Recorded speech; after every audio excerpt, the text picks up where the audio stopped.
Good morning, everyone. My name is Jake, and I'm a fourth year. Well, I guess that's the next slide. First off, this is 7B, sections A and B. This is the B lecture. And yeah, that should be all the info you need. I'm a fourth year grad student in astronomy. I'm studying gravitational lensing. So as you can see in this picture right here, it deals with, so there's a really bright source called a quasar that sends light out that's super far away. And on its way to us, this little eye thing here is us with a telescope, really heavy things like galaxies bend the light and produce these distorted images. So this here, these four images in a circle are just recreations of this one object due to the bending that occurs here. It's like a magnifying glass, except instead of glass bending the light, it's gravity. And so I take these images and try to learn about both the lensing galaxy and the thing that's being bent. That's what I do. I like running. I have a couple cats. And like I said, this is my first time teaching or lecturing 7B. I've taught it a bunch of times. So bear with me, but not as much as the 7:30 lecture. I've already made a couple edits to the lecture slides. Since then, you can, if you haven't already, if you want, download them from Canvas. I will always post them by sometime Monday night, but I'm making them week by week, so it might not be before then. But they will be available anytime after. And I'm also recording these lectures, so I will try to have those up on YouTube and send a link out and put that on Canvas later in the day after any given lecture. I highly recommend participating by coming to class, but that option is there. We're not taking attendance here. But again, highly recommend it. So all of the info for this course will be on Canvas, syllabus, TA info, like all of their sections and emails and everything like that, which you should have. If you are still trying to join a section, or if you're taking Physics 49 or something like that, Physics 49, reach out to me and the TA whose section you want to join. And if you're just trying to join a section, you just need to reach out to that TA, and if they have room, they can issue you a PTA number. For communication about any course stuff, so that can be logistics or course content, anything that you would ask in a public setting, and you can make it anonymous, use Piazza or Discord. Discord has, can be quicker sometimes, but Piazza is what we as instructors and TAs will be checking, and also we use Piazza to monitor class participation too. So the main part of your DL grade comes from DL, but if you participate a lot on Piazza, answer other people's questions, which we really encourage, and will give you as students an opportunity to respond to each other and endorse your answers and stuff before we jump in and just answer things ourselves sometimes. So that's a great place to show your participation and be an active member in the course, and secure yourself a good DL grade. And yeah, just learn things as well. It doesn't matter how basic or complicated or silly or whatever the question that you want to ask, just go ahead and ask it. I'm sure someone else in this class of hundreds is thinking the same thing. Yeah, if you want to email me or contact me, Canvas or email both work. And yeah, there's going to be 5 quizzes. Those are spread throughout the quarter. You can see all the dates on the calendar file there. The first quiz is April 12th. For this lecture, it's going to be at the beginning, so from 9 to 9:20. If you come in late, you'll just have less time to finish the quiz. And like I said, we don't take attendance at lecture, but you do need to be here to take all of the quizzes. So it's your responsibility to know when those are and be here before 9 to take them. You have the option to drop one quiz and or opt out one. So the dropping the grade you don't have to worry about. We will just calculate what gives you the higher grade at the end of the quarter and do it. The way it might not help you is because if you take less quizzes, your final is worth more. So if you take all the quizzes, your final is worth the least, which I think is preferable. So you don't have like a 70% chunk of your grade coming from one day, which is pretty ridiculous, but sometimes it happens, so that's why this policy is here. So if you take, no matter what, how you do it, whether you drop the quiz or opt out, the less quizzes you take, the more your final grade will count for. To drop the grade, like I said, you don't do anything, but to opt out, there will be a form on the Canvas site that you must fill out by 8 a.m. on the morning of that quiz. Just to be fair to everyone, unless you post it by 8 or before, that will count as a 0. That might be dropped if that's the lowest quiz grade, but yeah, you need to submit that on time in order to opt out of the quiz. Like I said, you get one of each. I recommend, if you can, to use neither, so that your final exam is not worth as much, but they're there if you want them for emergencies or anything, and you will not get any extras. So if you want to, have one in your pocket in case you're sick, or some material later in the quarter is just really difficult for you and you don't feel like taking that quiz, or you have something else that day, that's what these are for. But it's your responsibility to, distribute them appropriately. The specific percentages and stuff for your grade will be listed are in the syllabus. But like I said, less quizzes equals higher percent of your final grade from the final. And you can get a couple extra points from really good participation in DL, like a mid-pass or a high-pass. TA office hours will be posted by the end of the week. I just want to give you a chance to have DL, have your TAs ask what works for you and stuff like that. Mine are going to be on Mondays from 11 to 12, the day before the quiz.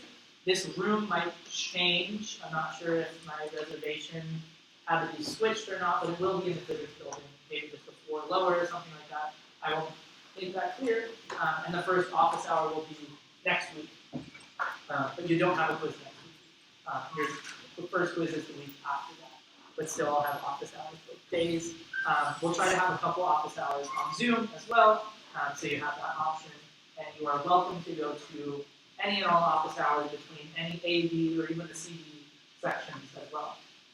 CD TAs might focus more on specific problem starts or something that the CD instructor gives, but it's largely the same material, almost exactly. Final exam is June 7th. We have a lot to cover before that.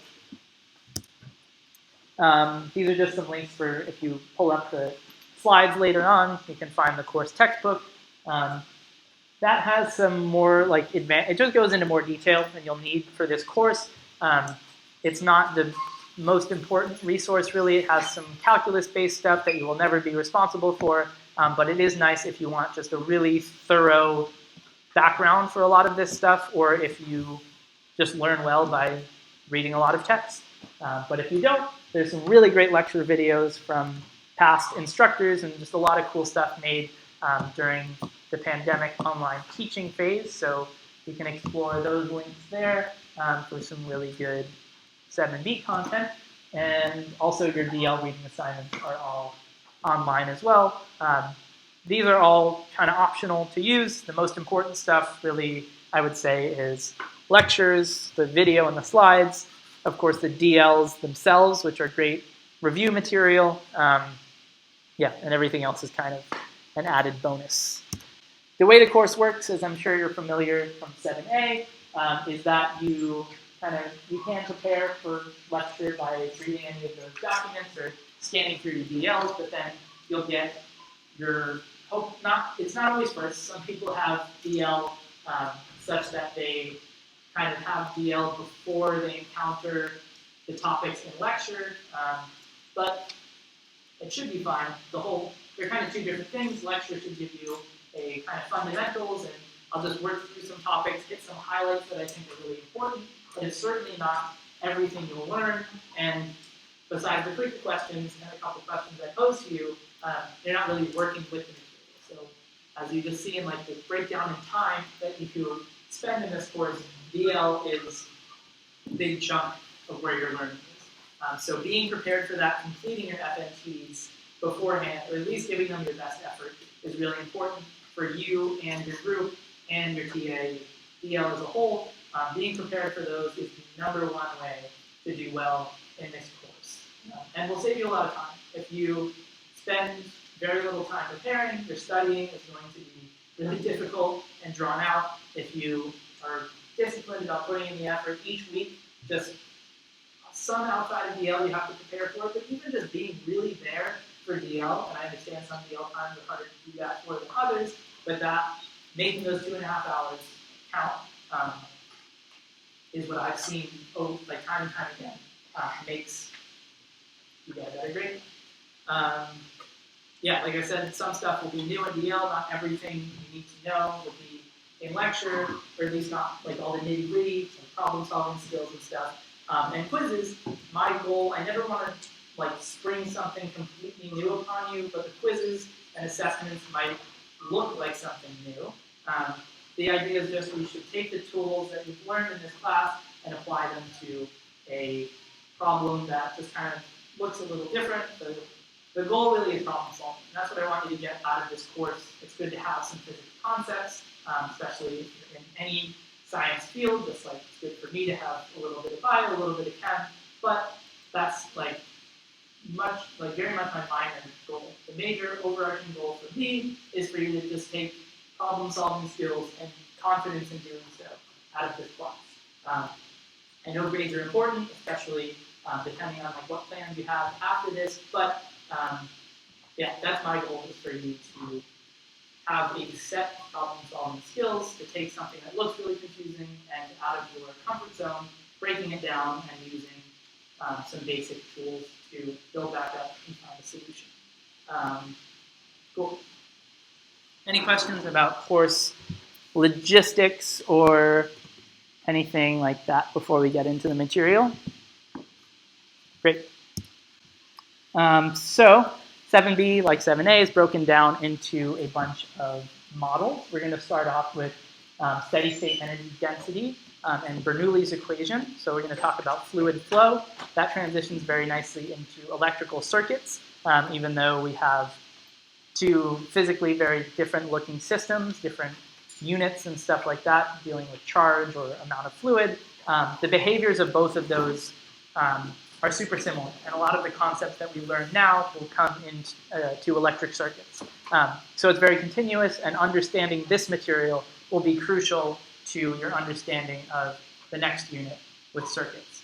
That being said, that's not true all throughout the quarter. There are a couple pivot points, like going exponential change does relate very much to fluids, and we use fluids and circuits to explain it, but it is a bit different. When we move into like vectors and forces, that's a really good opportunity to kind of reset for the course if you're not feeling so confident about stuff. Of course, you will be responsible for that on the final, so you don't want to ditch it completely.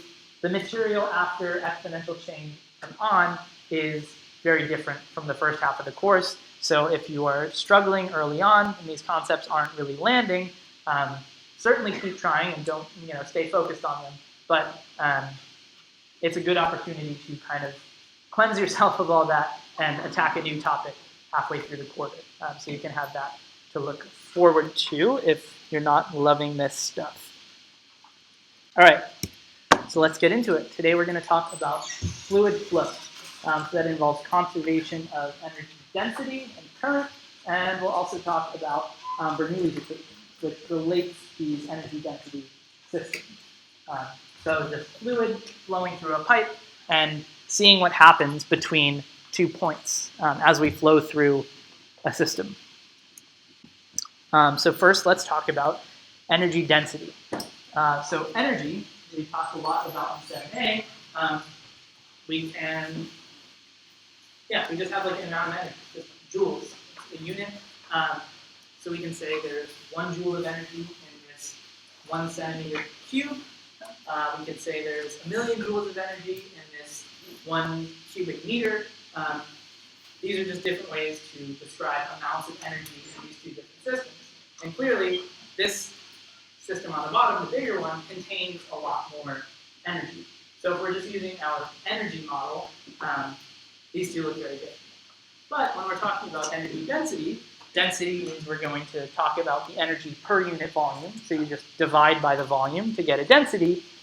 Then we're talking about, the density of this energy. And in this case, these two, the 1 joule of energy in 1 centimeter cubed versus 1,000,000 joules of energy in 1 meter cubed, these have the same energy density, which is 1 joule per centimeter cubed. The reason being, a cubic meter is 1,000,000 cubic centimeters. So you could make this bottom cube by just putting 1,000,000 of these little cubes together.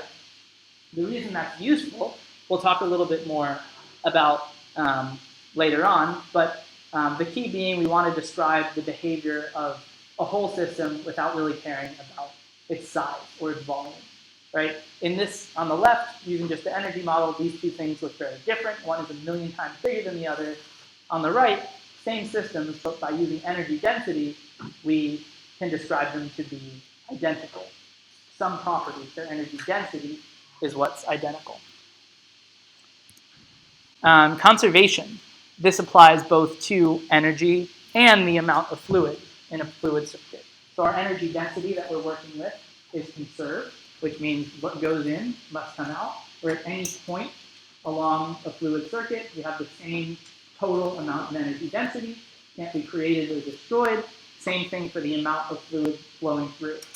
So on the bottom here, we just have a really simple pipe. There's water flowing in one end and flowing out the other.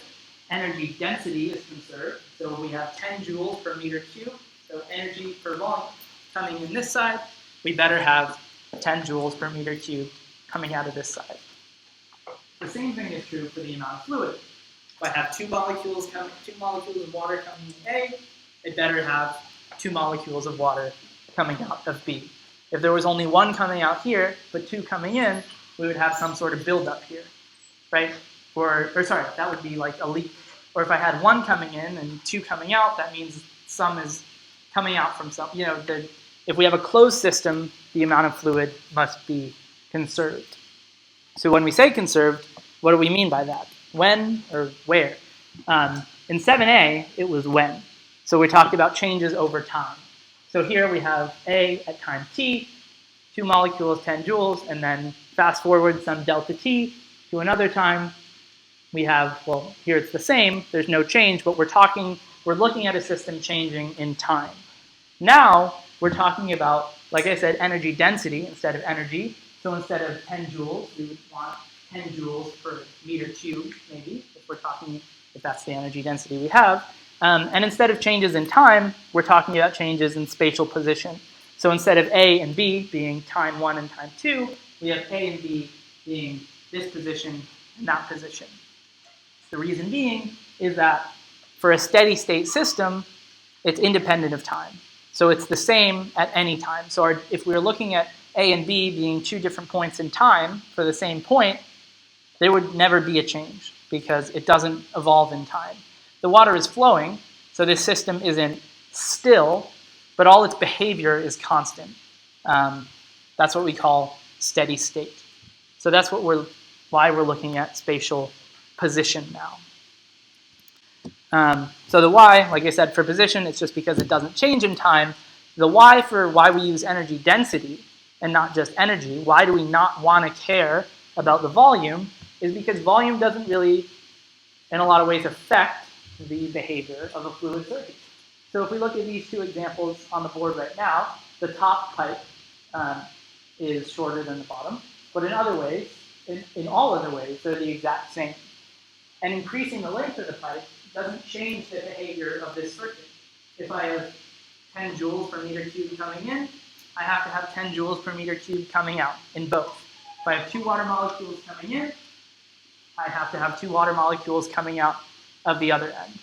So that those conservation laws, this energy density model that we want to build to describe this, is not going to be affected by the volume of our system. So that's why we don't care about the total amount of energy. This bottom system will have a larger total amount of energy, right? If they have the same energy density, but this one is bigger, multiply a density by a bigger volume, and you'll get more energy.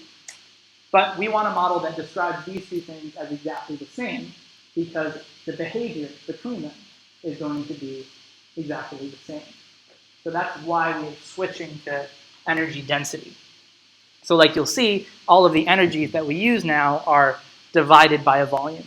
Instead of potential energy, we have potential energy per volume, which has units of not joules, but joules per meter cubed. Or that's just an example of units. It could be, joules per centimeter cubed or joules per cubic yard. It doesn't matter. It's just energy over a volume, and depending on what the problem is, you're going to want to use consistent units. So that might be something you encounter if you get something in centimeters, but you want an answer in meters. We'll get more practice with that as we do problems. Steady state current. So like I said, steady state means the behavior of the circuit is not changing in time. And current is flow rate, or really the amount of fluid per time. So we can think of points A and B. When I say points, we're going to talk about points in a circuit because as really like cross sections. Like in this fluid circuit, the behavior, like if we just took a slice in the middle or at the bottom or the edge or whatever, is all the same. So we're just, when I say a point in a circuit, I mean, the cross section along the pipe. So if we think of A and B as like little gates, and we count how many water molecules flow through in a unit of time, that's going to be what our current is. So I'm missing something here. If I just have 2 water molecules in and 2 water molecules out, that's an amount of fluid, but I need to know the unit time, right? If that was 2 water molecules an hour, that would be a much different flow rate than 2 molecules every millisecond, right? So I need that unit of time to really contextualize this, know what my flow rate is. So we'll add a unit time, maybe 2 molecules per second, which of course 2 molecules is a very unrealistic amount of water to have, but just as an example. Current, we're going to use the variable I. So when you see I, that means our current, our volume of fluid per time. So volume is what we're using, not water molecules. We're not using moles. So we'll just talk about meters cubed or centimeters cubed, an amount of water flowing through per time. And so if I want the current at point A, that's use A as like a gate and just watch how much water, what volume of water flows through in a given time unit. So 1 meter cubed per second means that 1 cubic meter of water flows through the A gate every second. And what the conservation of current means is that if in that 1 second, 1 cubic meter of water flows through gate A, then in 1 second, the same amount of water must flow through gate B. Otherwise, there would be a buildup or a leak or something like that in the pipe. Okay, so that's what steady state current is. And remember, we're going to see that a ton now. That's current, flow rate. They both mean the same thing. How do we calculate it? So this derivation you won't be responsible for. I'll just start with the conclusion, which is that current is the cross-sectional area times the speed that the fluid is moving. Right? So I just have water molecules, how fast they're moving, and then how big of an area do they have to flow through. Like how big is that gate? If I have a bunch of water molecules flowing forward at the same speed, the more of them I enclose, the more current is going to go through. That makes sense, right? If I have the same velocity of water molecules and I grow the area, have a bigger pipe, there's going to be more current, more water flowing through per unit time. And if I speed up the water, keep the area of the pipe constant, but speed it up, then that line of water is going to move quicker, and I will also increase the current. So to calculate it real quick, we know the distance that something travels based on the speed is just the speed times the time interval. So if we say S1 is the length of a section of pipe, water is flowing here from left to right, then in time t, the water will flow a distance F1. So that's the length of this cylinder that the light blue area is marking off here. Then to get the volume, we just need to multiply by the cross-sectional area. Right? We have a cylinder, so we do cross-sectional area times the light times the length, and we get its volume. Then, if we want our current, we want volume per unit time, so we just take this volume, which is area times velocity times time, this area times that length, and the time cancels, and you just get area times velocity. So it's a very simple derivation. It's just looking at a chunk of water moving through and tracking how long it takes to move through a gate. But yeah, the takeaway, I equals AV at every point in the circuit. So like I said, current is conserved. So the implications of that are that the speed is not constant throughout a circuit. So the volume of fluid that flows through the pipe in any given time interval, in any given point in the circuit, is the same. So if I have a larger pipe at a certain point in the circuit, I need to have a smaller velocity. We can see that so I said current is I times AV at every individual point. So here's my section 1 of my pipe, and here's my section 2. We can see that 2 has a larger cross-sectional area. So if I set the currents equal to each other, which that's really what conservation of current means when we're talking about an equation, just means I here equals I here. At any 2 points in the circuit, you can pick whatever ones you want. So I1 equals I2, which means that A1 V1 equals A2 V2. So the area at section 1 times the speed at section 1 equals the area at section 2 times the speed at section 2. So what that means is if I have a area 1 here is smaller, so if area 1 is smaller and A2 is larger, then that means that V1 must be larger and V2 must be smaller in order for these two things to be equal. So if I have a circuit like this one, where the area goes from small to large, the water is going to slow down when it gets to that larger tube, right? Because if we want the same amount flowing through, there's a bigger gate, the water will slow down. So that's how we calculate current, and there's the implications for changing the area. Does not change the current, but it does change the speed. Current is conserved, speed is not. And we'll get more into, this will just become more clear as we work through it, but it's very easy to confuse those two things. That a higher current does not necessarily mean the fluid is just moving faster. It could be a larger area too. So in this one, I just kind of switched the title to show you current is conserved, that is within a single steady state system, or we can define a single steady state system as somewhere where current is conserved. So we know we can use this steady state conservation of current equation when we have a steady state system.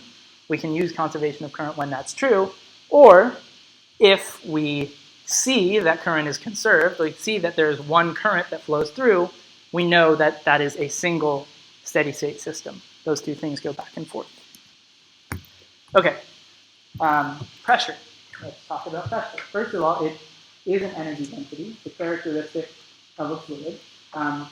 We know about pressure kind of intuitively, right, from our everyday experience. There's some pressure in the atmosphere right here. If I dive deep down underwater, pressure goes up, right? We can feel that. It feels like you're kind of being crushed as you go deeper and deeper underwater. The opposite happens if you fly up in a plane. There's really low pressure high up in the atmosphere, so that's why planes are pressurized, because our bodies are calibrated to be at 1 atm. They're just like atmospheric pressure at the surface of Earth. So when we fly up in the air, if they don't pressurize the cabin, we'll feel pretty bad. Yeah, that's kind of our intuitive feeling of pressure. It has units of energy density. So like I was talking before, energy density is how we're going to describe a circuit. Pressure, it's more intuitive to think of as a force per unit area, right? Just like a force that is exerted on our area. But if you multiply force by distance, you get energy, and if you multiply area by distance, you get volume. So just multiply force over area by distance over distance, which is just 1, then you could also describe it as energy density, which is useful for us here because we want to describe the energy densities of systems. It's exerted equally in all directions, right? If you dive underwater, they're being compressed, equally everywhere. If you inflate a balloon, it inflates symmetrically, right? All the pressure is exerted everywhere on the balloon the same. And if we were inside a balloon, like let's say I was inside a giant balloon and it was inflated, then I would feel the pressure increasing on me too. That pressure isn't just pushing out, but it's, exerting itself on anything and everything in there equally per unit area. And it changes to preserve conservation of energy density. So that's where it falls into this energy density model. Remember, we'll go into these in more detail, but just a quick preview at this Bernoulli's equation, which is just how we relate all the energy densities in a fluid circuit. We have potential and kinetic energy. Both of these are densities, like we were talking about before. These two are energy systems that add to the total energy of a fluid, and to have conservation, we know that the sum of the changes has to be zero, right? If one goes up, the other has to go down, vice versa. But it's not just potential energy and kinetic energy that affect it. We also have this new thing, that's pressure. And pressure will make up for changes here, right? So how do we change potential energy? We'll talk about this more, but you change the height, right? The higher up you go, the more potential energy you have. So let's ignore, what if the kinetic energy does not change? If my potential energy goes up, then my pressure has to go down, right? Because I need it to sum to zero.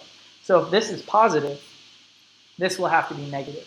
So pressure, we can solve these two things, like we'll see soon. They have clear indicators. We know how to figure out what the change in potential and kinetic energy are, and then whatever results we get here, pressure will just make up the difference so that things are conserved.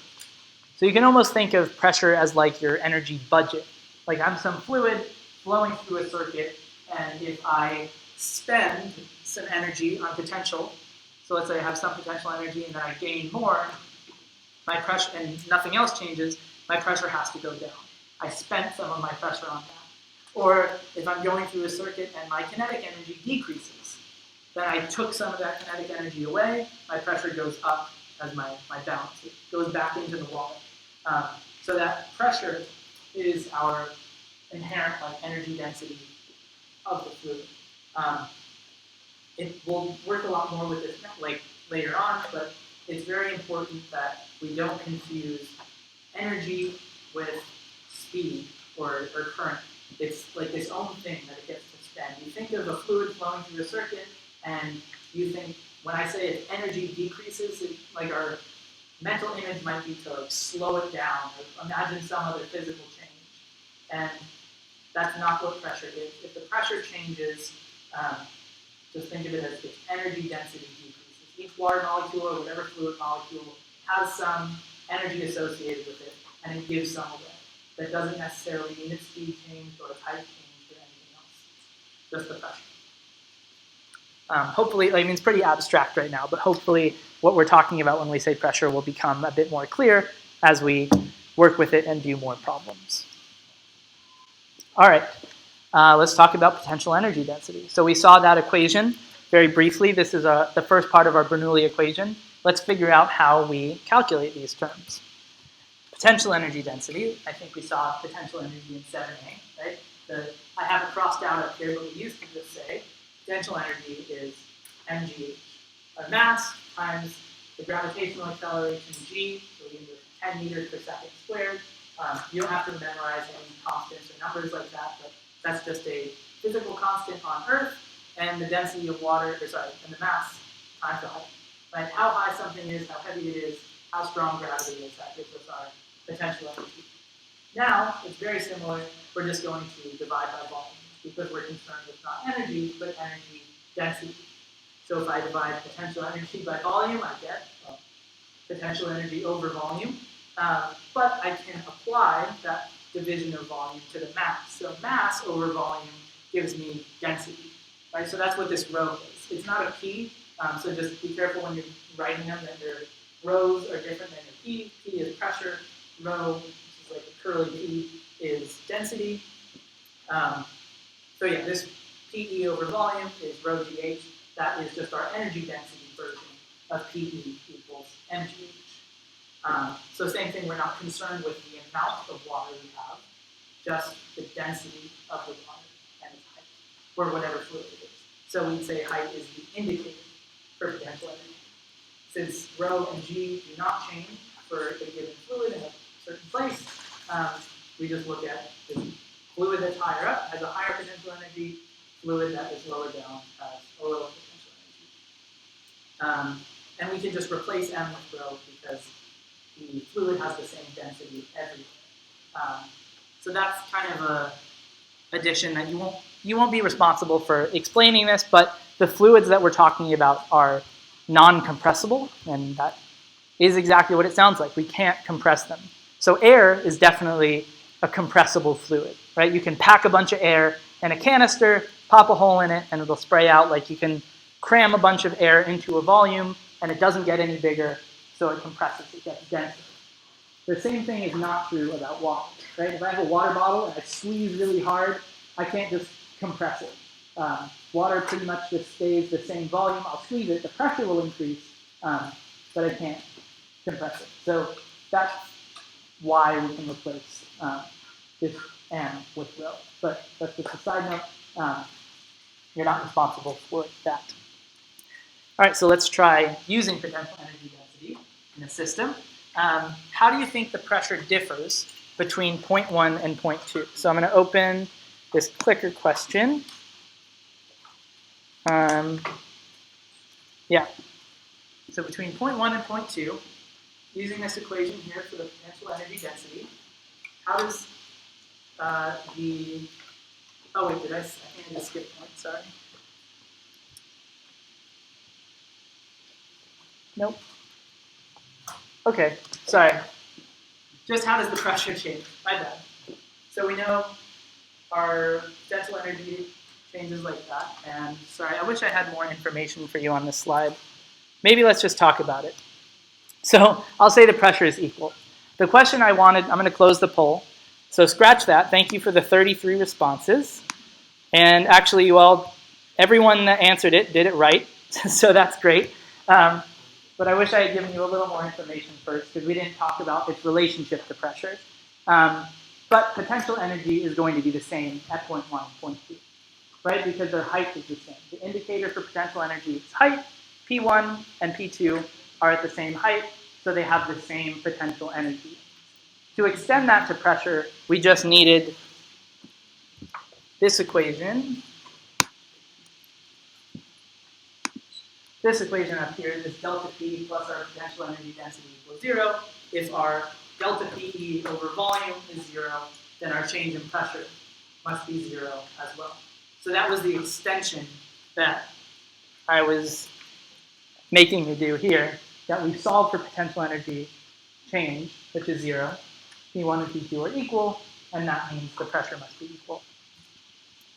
Anyway, let's do a little more involved one. Let's find the pressure difference between 0.1 and 0.3.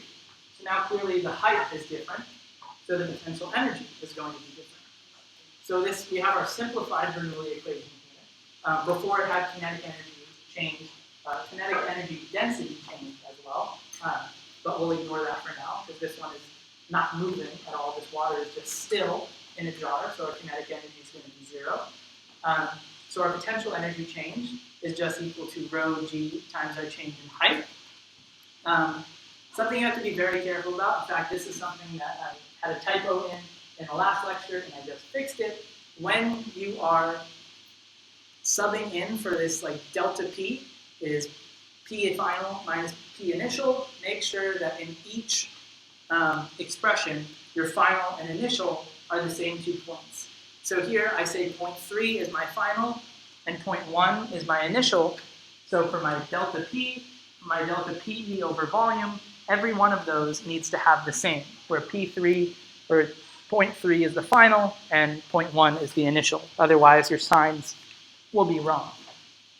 So if I start at 0.1, dive down to 0.3, final minus initial is just pressure at 3 minus pressure at 1, and my change in potential energy is just rho g times my height at 3 minus my height at 1, right? My height at 3 is going to be 0, and my height at 1 is going to be h.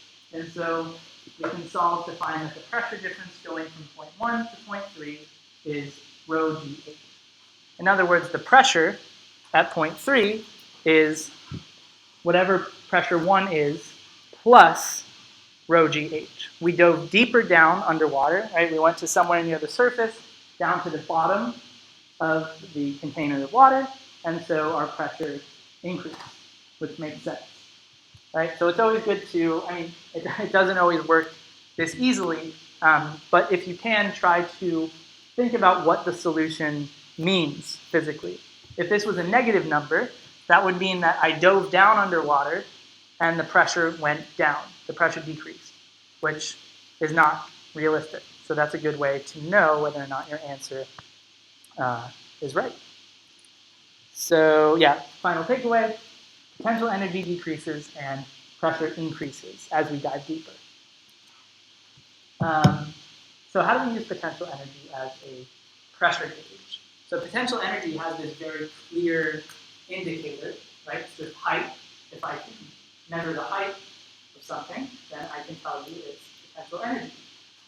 The same is not true for pressure. Like you said, it's kind of a little more abstract. We can feel it as this like force per unit area, but we need a gauge. There's nothing we can just like look at something and tell you the pressure. So we can use potential energy to do that, to kind of find the pressure in a system. So ignore this standpipe, this like tube sticking out of the top for now, and let's just look at this one pipe running along the bottom. All right, so we just have a very simple fluid system. It's a pipe with water flowing from left to right. There's no change in potential energy because there's no change in height. There's no change in kinetic energy either. We'll talk about why that is soon, but simple pipe with one pressure that doesn't change as we flow through it. So how can we measure the pressure in that pipe? Well, we can use this standpipe system. So imagine taking this pipe and just placing it in there. So now it's connected at this point, and water is going to flow up into it. Imagine you just have like a soda can that you shook up, so there's definitely pressure in it. Right? There's another intuitive, just like, oh, we know what pressure is. If you shake up a soda can, it becomes harder, right? There's more force pushing on it, so it's pressurized. If I poke a hole in it, soda is going to spray out. The pressure is going to release. That's basically what's happening here. I have a pipe with some pressure in it, and I give it a way out, and so it's going to spring up. But it's not just going to fly off to infinity, right? When I poke a soda and it sprays out, it goes up, but then it's going to fall down, or like stop going up and reach a maximum height. The reason being, we have gravity, right? It gains potential energy as it goes up higher. So as we poke the hole, the water starts to fill up into the tube. As it goes up, it gains potential energy, right? It gets higher and higher. And if we gain potential energy, and I say potential energy a lot, I'm always talking about density here. So potential energy over volume. As we gain potential energy, what has to happen to the pressure if the total has to stay the same? The pressure has to go down. So that's what I was saying before, how pressure is kind of like, it makes up for everything else, or it's some budget. I have some pressure, and now as I climb up that tube, I'm spending it. My pressure is decreasing it's decreasing in order to increase my potential energy. So once it runs out, it uses up all of its funds of its energy density, then it stops. So it comes to a new equilibrium. Right? So now let's just analyze this system after we've stuck it in, the water level rose, and it's come to a stop. For now, we're only going to look at systems where that's the case. So we're not looking at anything changing. We want static systems. It's equilibrium. It's steady state. If the water level there was moving, that would not be the steady state system. So let's do a quick little aside about that. Remember I said this steady state system means that current is the same everywhere, and vice versa. We know we have a steady state system, a single steady state system, if current is the same everywhere. So let's take a look at this example. Once the top pipe has filled with water, there is a current along the bottom, right? Water is still flowing left to right, but is there a current in this top tube right there? the tube that's moving up, once the water comes to a stop, there's not. Once the water comes to a stop, the water in this pipe could care less about that tube being there. It's just flowing along, minding its own business. No more water is flowing into that tube. None's coming out. It's almost like it was just sealed off again. So these two, the bottom pipe and the standpipe, are not the same fluid system. And that's why they're labeled here. This one is fluid system 1. The middle one is fluid system 2, which has its own current. And then fluid system 3 is just the air around it. That's just the atmosphere. It's the top of that open, in the open pipe, the top of the fluid is touching the air. And also a fluid system has to be made up of a single fluid. If you change fluids, that's a great way to know that you're dealing with a separate system. So we have 3 systems here.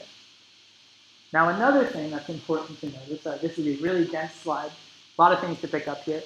Another thing that's important when you have multiple fluid systems in contact is that they share a pressure, and this is all assuming it's steady state. For in equilibrium, if everything's done changing, happy. When 2 systems are in contact, they share a pressure at that contact point. So that's pretty intuitive. If I have one system here with some pressure, one system here, and we put them in contact, if this side has a higher pressure than this side, higher force per unit area, it's going to move, right? If this force is going to win. Or if this side has a higher force, this side's going to win. So if that contact point has come to equilibrium and it's not moving, we know these 2 pressures have to be equal. So where fluid system 1 and fluid system 2 come together at that red point there, they share a pressure. And where fluid system 2 and fluid system 3 meet at the top of that fluid column, they also share a pressure. So now we're getting to how we can use this standpipe to measure the pressure in the bottom tube. I know the pressure here is the same in both systems, and I know the pressure there is the same in both of those systems. So if I know the top pressure, then I can use my change in potential energy to get the pressure down here. And then that will tell me my pressure in that bottom tube. So let's work through that. We have our same equation before. Our change in pressure plus our change in potential energy density is equal to 0. And now let's apply it to fluid system 2. Let's go from the top to the bottom. Or actually, rather from the bottom to the top. That's how I did it here. Final minus initial. So we're going bottom to top. P1 to P-ATM. I say P-ATM because we know that point is at atmospheric pressure. That water level is in contact with the air. So if it's not moving, we know that that pressure is the exact same as the air pressure all around us. So this is a typo here. 1 ATM is not equal to 1 Pascal. So P-ATM is equal to 1 ATM, but it's more, I think it's something like 1,000,000 pascals or something like that. So you will never have to memorize that. I'm really not big on memorizing numbers, so we will always give you something like that. But atmospheric pressure will usually just P-ATM and then give you the number. Pascals is the SI unit for pressure, so it is an energy density. You could say it's a joules per meter cube. But yeah, it's known as a Pascal, the unit of pressure. But I think it's more useful to just think of all of this as an energy density. Anyway, P-ATM at the top, atmospheric pressure, minus P1, so our final minus our initial for our change in pressure. We know this, and we want this.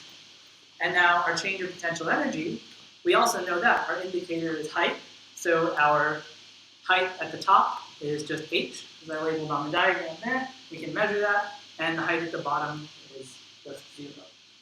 So we're trying to relate, we're finding the change in pressure based on how much pressure is spent on that potential energy change.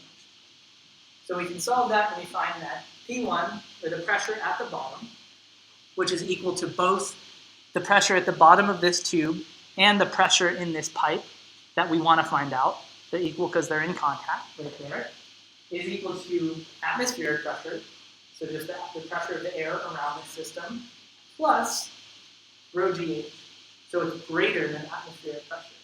So first check, that does make sense, right? We're diving down underwater from the surface down to P1. We want our pressure to increase, right? We dive deeper, higher pressure, because we have a lower potential energy. So yeah, that works out well. And we'll use these pressure gauges, a standpipe pressure gauge, a lot in this class. So if we take a system, we want to know its pressure, just find the water level. And yeah, the intuitive reason for this, again, just a soda can or just a pressurized pipe. If I poke a hole in it, it's going to push water up. And the more pressure you have in that pipe, all the harder it's going to push the water up. And so the higher the water level will go. The other way to say that is the more pressure in the bottom pipe you have, the more energy density it has to spend on potential energy, and the higher it will rise. This equation, something like this, is not something I would recommend you memorize. It's pretty simple, and you're usually going to get this something that looks exactly like this, but we really just started from here. And it was 1 line. I mean, I skipped a little bit of algebra, just crossing out the 0 and moving the P1 on the other side. But getting to this from our original Bernoulli's equation was very simple. And so I just want to emphasize that when you're doing any, whether it's an FMT or a quiz or something like that, you can do so much with Bernoulli's equation, which we will add to it. And most of the things we learn stem from that and a couple very basic principles. There's very little memorization that you need to do for specific problems. Any questions on pressure gauges? And just one more note, 1 atm is not equal to 1 Pascal. Okay, kinetic energy. Density is another energy density system that we are concerned with here. From 7a, we know that kinetic energy is related to speed, right? The higher the speed something has, the higher the kinetic energy. So our indicator is, well, in a way it's speed, but it's not really easy to measure the speed of a fluid in a pipe, right? Even if it was like a clear tube, if I saw water flowing through a tube, I can't really just say okay, 2 meters per second or something like that. What I can do is relate it to the current, which is related to the area, and area is really easy to measure, right? We just measure the diameter of the pipe, we can get our cross-sectional area. So I just skipped the steps to get here, but to get from kinetic energy to kinetic energy per volume, I just divide by volume on both sides, right? So I get kinetic energy per volume, and instead of m, now I have rho. So my density. Before we had 1/2 mv squared, now we have 1/2 rho v squared, because we're only concerned with density. The other key here is we're talking about a delta, again, a change between two positions, and it's very, very important to getting the right answer that you do delta v squared, not delta v squared. So if I did v final minus v initial and then squared that, we would always get a positive number, right? No matter what, if you square a negative number, square a positive number, you get a positive answer. And we want our change in kinetic energy to be able to be negative, right? So that's why we need to do one velocity squared minus the other velocity squared. I'm saying velocity, I mean speed. For now, it doesn't matter. Like, they're the same thing. We're talking about how fast it's moving meters per second. But yeah, our change in kinetic energy between 2 points is just 1/2 rho times the difference in the squares of the velocity. How do we find that velocity? Like I said, we use area. We know from conservation of current that I is the same everywhere. And I is equal to the area times the speed. So if we increase our area, we have to decrease our speed to conserve I, or our current. So if, like we said here, larger area means a smaller speed. If we just take this I equals AV, move the A underneath the I to solve for our speed, we can see we have a constant current, constant I. So if A grows in the denominator, V shrinks. If A is smaller, so if I get a smaller pipe, it speeds up. Right? That makes sense, because if I have the same amount of fluid going through, if I shrink the amount of area that it has to pass through, it's going to start moving quicker. in order to preserve that flow of volume.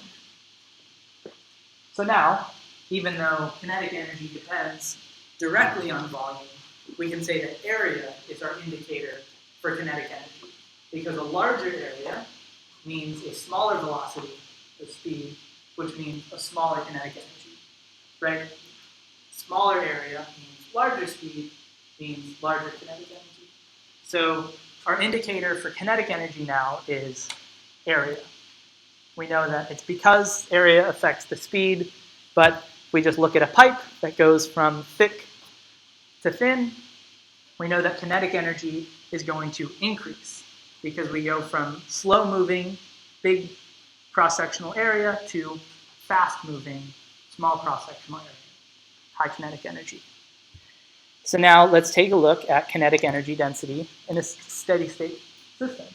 So I'll ask the clicker question in a sec, but just to get us on the same page, we have a system here with a small area flowing from left to right into a piece of tube with a larger area. So they have the same current. We know I in the small part equals I in the large part. We also know our Bernoulli equation so far, that we have our change of potential energy plus our change in kinetic energy densities, and whatever those sum to, pressure has to make up for whatever it is to keep the total unchanged. The total change could be 0. And so I've just listed a couple of the two equations we have, how we solve for kinetic energy, how we solve for potential. So now let's figure out what's happening to our energy density systems in this pipe here. So going from left to right, what is the sign of the change in kinetic energy? Is the kinetic energy decreasing, increasing, not changing, or can we not tell? So let's do a poll here, if I can find my mouse. What's happening to the kinetic energy going from left to right?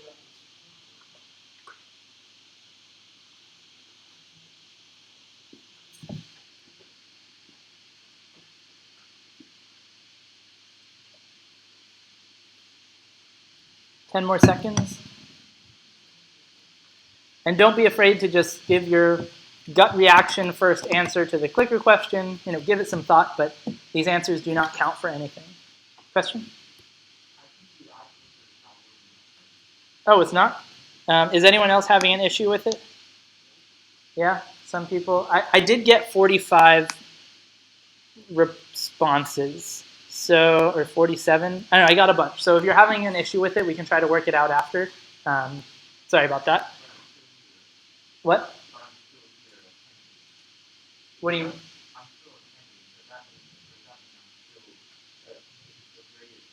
Oh, there's no grade for the clicker questions. I don't look at those at all. Your lecture attendance and clicker answers, none of that's counted. I just look at it right now so I can see where you are and give you a chance to practice. These will not count for anything, and I was going to delete whatever records it gives me of it after. So please do not worry about it, and don't be afraid to give the wrong answer. Okay, so the answer to this one, what happens to the kinetic energy going from left to right? Well, what happens to our area?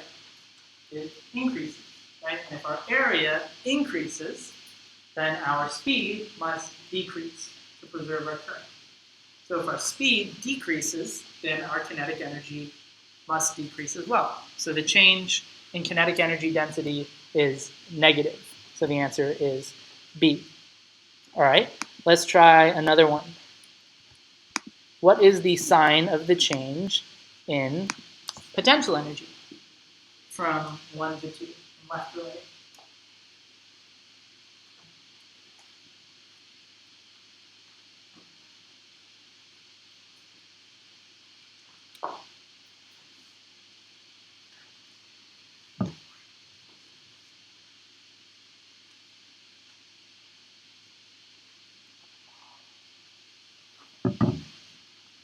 Okay, a couple more seconds.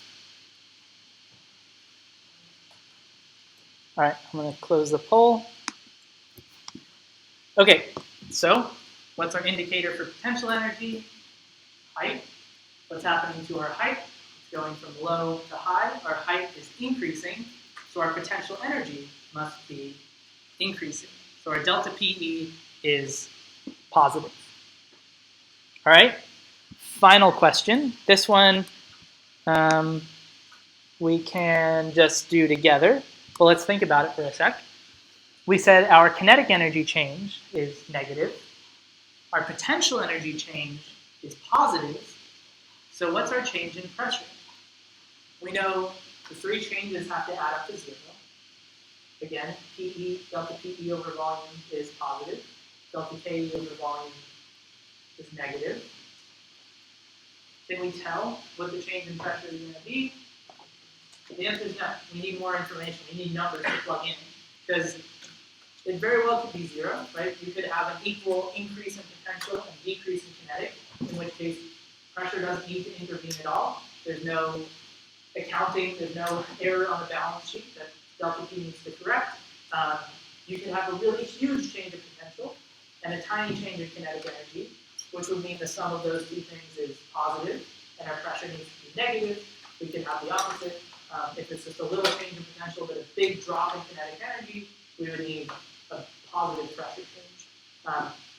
So that just goes to show pressure fills in the blanks, right? It's not necessarily intuitive or easy to see. We have to generally solve for pressure. I mean, we could always go the opposite way if we give you, depending on what numbers we give you, but it's important.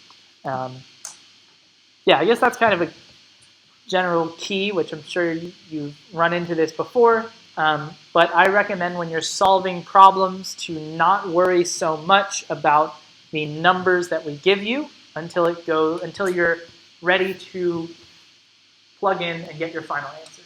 You can start with these really powerful tools we have, our equations, write out what you can, simplify what you can, substitute whatever. Then it should be simple, but it should be kind of straightforward in that whatever values we give you are enough to just plug in and only have one unknown, right? You can we're not going to make a problem that's impossible to solve. So yeah, that just kind of comes in this confidence in problem solving. Use the tools you have, and then worry about plugging in.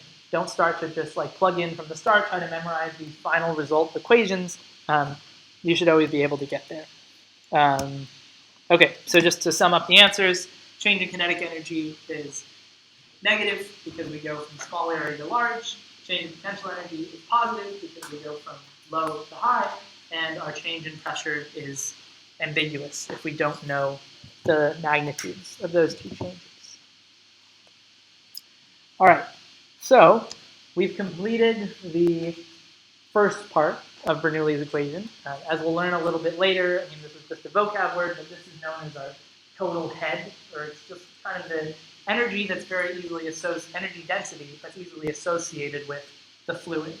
Now we're going to talk about what would, in 7a language, be like an external force. Something that, this is just a constant energy density, right? So the changes all have to balance out, cancel each other, but now we're talking about things that can add or take away from the energy density of a fluid. So let's talk about taking away.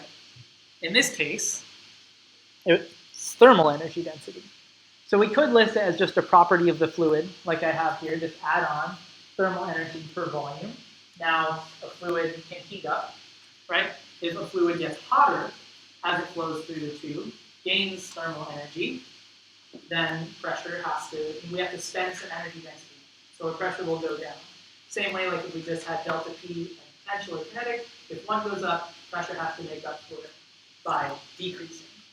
But I think thermal energy is better understood as like resistance.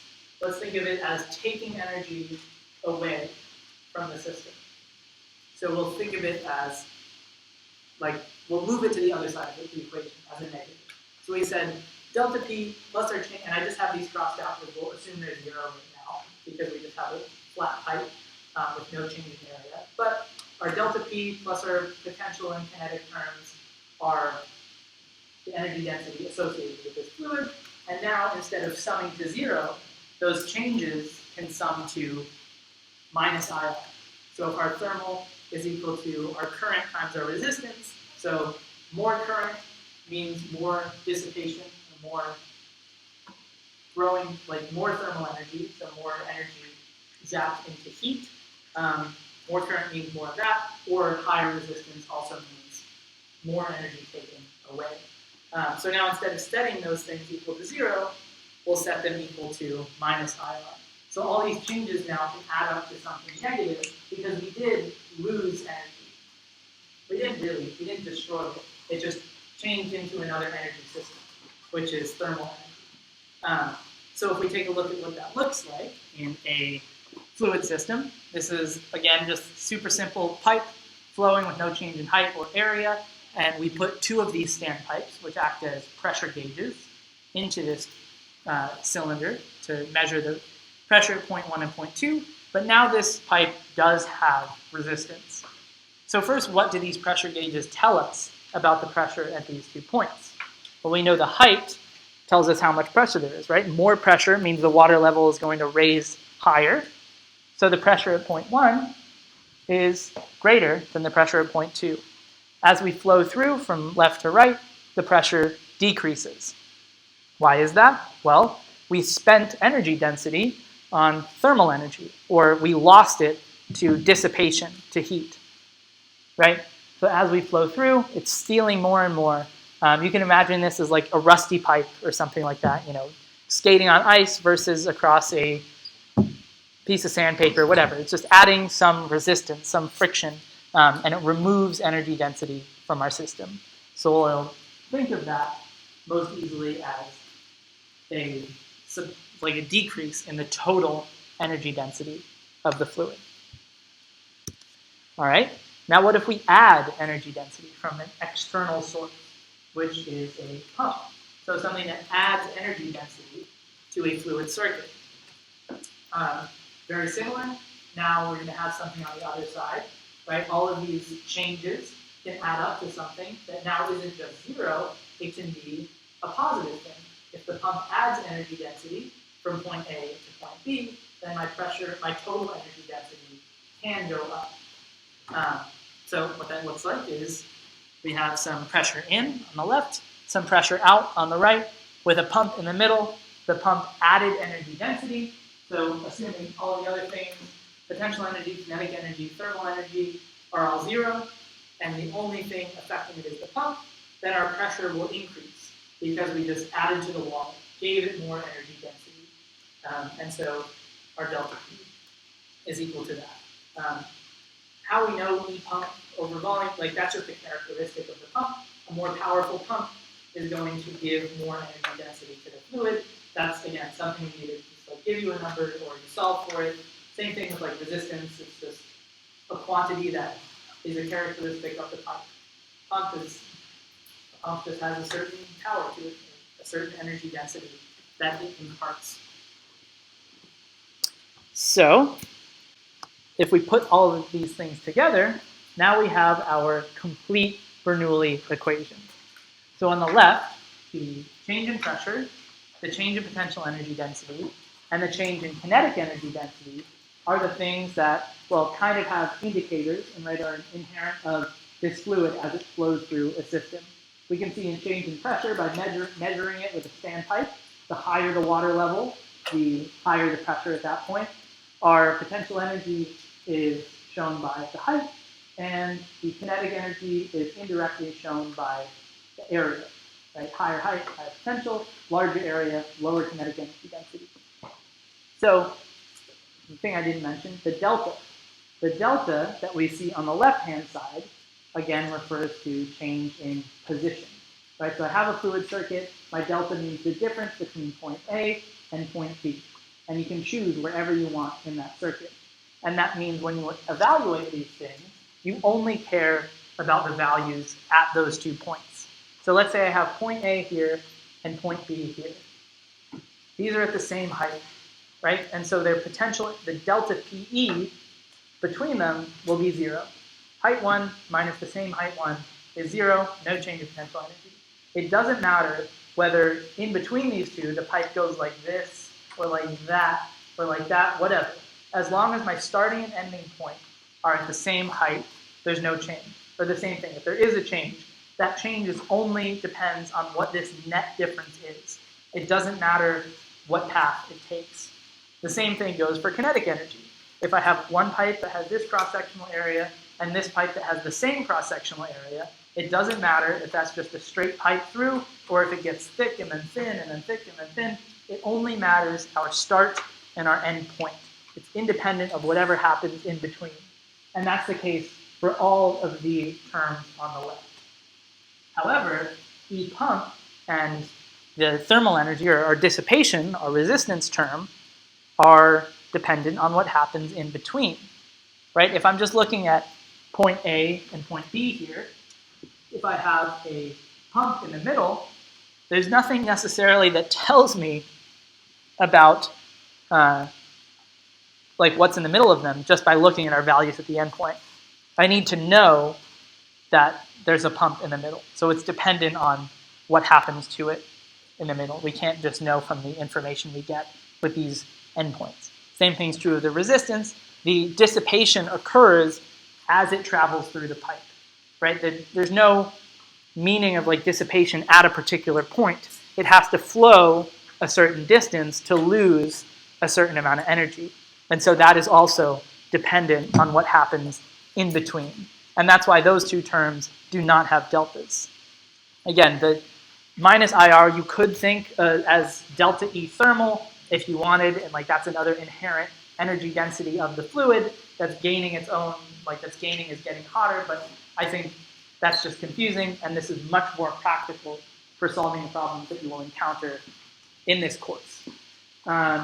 So yeah, this is just kind of a summary diagram of endpoints that you evaluate, find the difference, and apply what happens in the center. Energy density and current are conserved.